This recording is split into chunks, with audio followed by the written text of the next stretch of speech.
మన్నైనది వెనకటి వలనే మరలా భూమికి చేరిద్ది. ఈ శరీరము భూమికి చేరిద్ది అని చెప్తాడు. ఎక్కడి నుంచి వచ్చింది ఈ శరీరం అంటే భూమిలో నుంచి వచ్చింది. ఆత్మ తన దయచేసిన దేవుడి దగ్గరికి వెళ్ళిద్ది అంటే ఇంతకంటే వివరాలు ఎక్కడ ఉంటే చెప్పండి, నేను చక్కగా వింటాను. అంటే దేవుడు ఏమంటాడంటే ఇక్కడ చాలా వివరాలు ఇస్తున్నాడు. గాలి తన తీసిన చోటికి మళ్ళీ వెళ్ళిపోద్ది, సూర్యుడు వచ్చిన చోటికి మళ్ళీ వెళ్తుంటాడు. అంటే వాళ్ళు ఎక్కడైతే ఉదయిస్తారో మళ్ళీ అక్కడికే చేరుతుంటాడు. మళ్ళా తిరిగి ఈ మనిషి మట్టికి తెలుసుకోలేకపోతున్నాడు అంటున్నాడు. అందుకని మనం తెలుసుకునే విధంగా నేర్చుకోవాలి. నేను వెలుగును అంధకారమును ఏమంటాడు ఇక్కడ? ఆది కాలంలో చెప్పినట్లుగా వెలుగుని సృజించిన వాడు ఆయనే, అంధకారమును కలగజేయవాడు ఆయనే, సమాధానకర్తను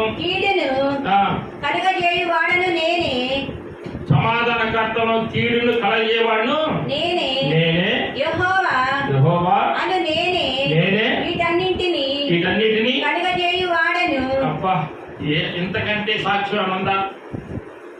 ఈ భూమిని కలగజేసిన వాడిని నేనే, ఈ సృష్టిని కలగజేసిన వాడిని నేనే, ఈ చెట్టుని కలగజేసిన వాడిని నేనే, ఈ ప్రకృతిని కలగజేసిన వాడిని నేనే, ఈ జంతువుల్ని పక్షుల్ని సమస్త జలరాశుల్ని చేసిన వాడిని నేనే.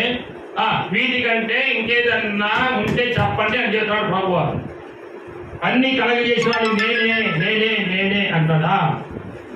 ఆకాశ మండలము నీతిని కురిపించినట్లు అంతరిక్షమా మహావర్షము వర్షించుము. భూమి నెరలు విడిచి రక్షణ ఫలించినట్లు భూమి నీతిని మొలిపించును గాక. ఆమేన్ చెప్దాం. ఆకాశము మేఘాలు తెరవబడి వర్షమును కురిపించి భూమిలో నుంచి పంట పండేటట్టుగా, అంటే ఆ వర్షం కురిసిన బట్టి భూమి నెరలిడిచి ఏం చేసింది? తాగిద్దా లేదా? తాగుతలేదా? ఆ భూమి తాగితేనే కదా నీకు పంట వచ్చేది. భూమిని సజ్జన చేయబట్టే కదా. ఇంత క్లియర్గా, ఎంత అర్థమైన రీతిగా చక్కగా బైబిల్లో ఈ విధంగా సృష్టి గురించి దేవుడు అంటున్నాడు, నేను కలుగు చేసిన వాడిని నేనే, భూమిని కలుగు చేసిన వాడిని నేనే, వర్షాన్ని కురిపించేవాడిని నేనే, సమస్తంలో పంటలు పండించేవాడిని నేనే,